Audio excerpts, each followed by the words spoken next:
ខ្ញុំមិនទេដែលនៅរងចាំបន្ទាប់ពីគេបានចាចេញទៅខ្ញុំមិនទេដែលនៅទ្រាំចាំឈឺចាប់រហូតបើបែបនេះខ្ញុំងងមិនទេដែលត្រូវស្រង់ទាំងភ្នែកគ្មាននាងជួតទាំងភ្នែកស្រង់ស្ទើរស្ងួតពីខ្លួនព្រោះតែនឹកគេបេងដងឆោលងងលងស្មងតែម្ខាងចាំមើលផ្លូវស្នេហ៍ពេលគេឃ្លាតឆ្ងាយទាំងចិនកាយស្ម័គ្រចាំមិនប្រែស្នេហ៍នាងផ្សេងទេព្រមគិនថាគេនៅតែស្មងមិនផ្ទេក្តីស្នេហ៍ទៅអ្នកផ្សេងឡើយតែតាមពិតគេសុំលើបចិត្តស្នេហ៍ខ្ញុំហើយទើបតែពេលនេះខ្ញុំបានដឹងថាគេបានក្បត់ខ្ញុំតាំងពីដំបូងក្បត់មិនខ្វល់ពីបេះដូងមួយស្មងគេប៉ុណ្ណាស្មងមិនប្រែស្មងគិនថាមិនអាចស្នេហ៍នាងណាក្រៅពីគេព្រមវែងដងបានអោយទៅគេគ្មានចំណែកសងពីងថាស្នេហាមានន័យខ្លាំងម្លេងសំរាមមនុស្សប្រុងដែលស្មងដូចខ្ញុំដើមចិនស្មងថែដោយទាំងភ្នែកទូស្លាប់មិនប្រែក្រុមពេលស្មងថែចិនដែលស្មងទាំងដឹងថាគេអងចិនស្នេហាតែខំលួងចិនថាគេនៅតែស្មងស្នេហាឬខ្ញុំជាមនុស្សល្ងង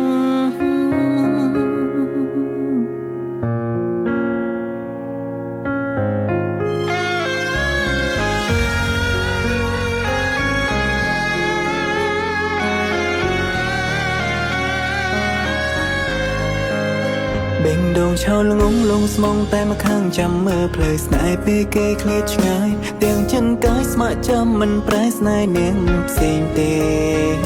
ព្រមគិនថាគេនៅតែស្មងមិនផ្ទេក្តីស្នេហ៍ទៅអ្នកផ្សេងឡើយតែតាមពិតគេសុំលើបចិត្តស្នេហ៍ខ្ញុំហើយទើបតែពេលនេះខ្ញុំបានដឹងថាគេបានក្បត់ខ្ញុំតាំងពីដំបូងក្បត់មិនខ្វល់ពីបេះដូងមួយស្មងគេប៉ុណ្ណាស្មងមិនប្រែស្មងគិនថាមិនអាចស្នេហ៍នាងណាក្រៅពីគេព្រមវែងដងបានអោយទៅគេគ្មានចំណែកសង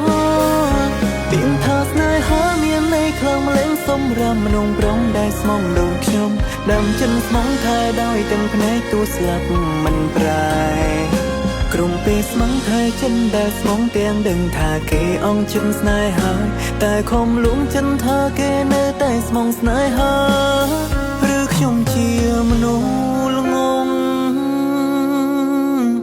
ទើបតែពេលនេះខ្ញុំបានដឹងថាគេបានក្បត់ខ្ញុំតាំងពីដំបូងក្បត់មិនខ្វល់ពីបេះដូងមួយស្មងគេប៉ុណ្ណា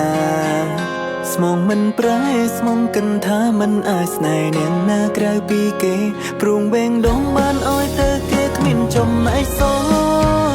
ពីងថាស្នេហាមានន័យខ្លាំងម្លេងសំរាមមនុស្សប្រុងដែលស្មងដូចខ្ញុំដើមចិនស្មងថែដោយទាំងភ្នែកទូស្លាប់មិនប្រែក្រុមពេលស្មងថែចិនដែលស្មងទាំងដឹងថាគេអងចិនស្នេហាតែខំលួងចិនថាគេនៅតែស្មងស្នេហាឬខ្ញុំជាមនុស្សល្ងង